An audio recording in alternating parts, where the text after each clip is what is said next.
Qu'il soit individuel ou collectif, un instrument appelé à représenter l'esprit et la puissance du prophète Élie doit se distinguer par certains traits saillants.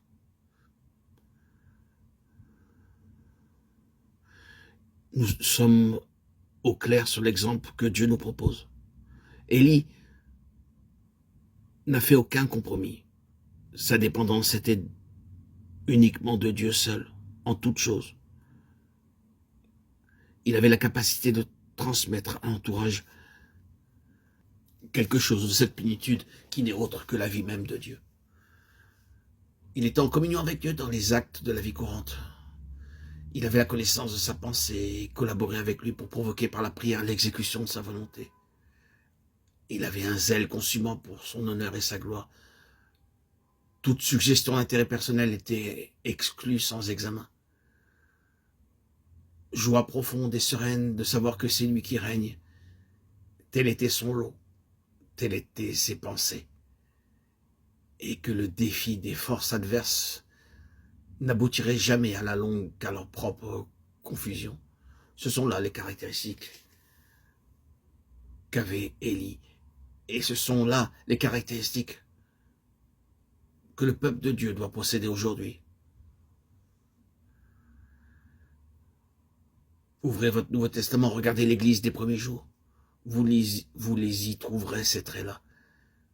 C'était leur vie quotidienne. L'esprit et la puissance manifestée à la Pentecôte venaient du Fils de Dieu, que la mort n'avait pas pu retenir.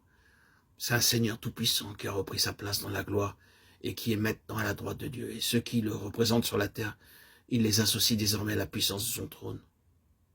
Il va en résulter à la face des hommes, aussi bien qu'à la face des puissances invisibles, un témoignage, une expérience. Et ce témoignage, il va forcer l'attention du monde. Cette expérience, elle va détourner l'histoire de son cours. La sagesse des hommes d'État va se trouver déconcertée. Les empires vont être atteints dans leur œuvre vive par cette souveraineté nouvelle et imprévue. Où est ce témoignage aujourd'hui? Il faut le chercher terriblement loin pour le trouver. Mais Dieu soit béni, il n'y a pas de place dans nos cœurs pour le découragement, car nous tenons des lèvres même de notre Seigneur la promesse bienfaisante. Élie doit venir et rétablir toutes choses. Matthieu 17, 11. Rétablir. N'est-ce pas le mot d'espoir dont nous avons besoin dans ce temps d'universelle désagrégation?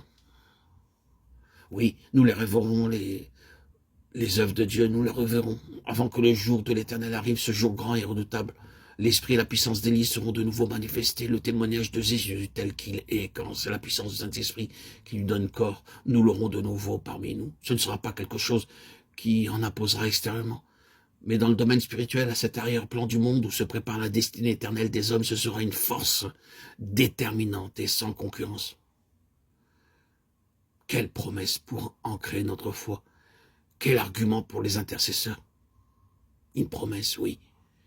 Mais pour son accomplissement, il faut à Dieu des hommes et des femmes assez pénétrés du tragique de la situation de son peuple pour s'écrier aussi « Où est l'Éternel, le Dieu d'Élie ?»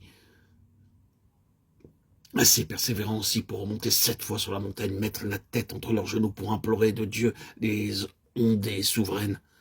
Pourquoi ne serions-nous pas de cela, vous et moi?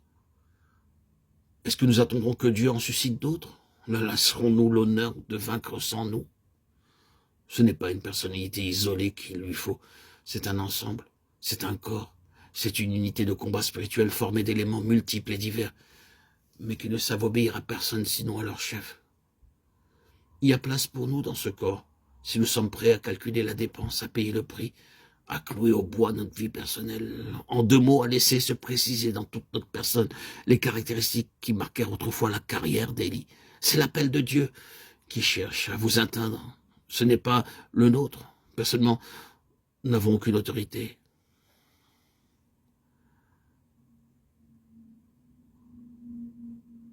Dieu travaille à un dessein suprême et il attend votre réponse.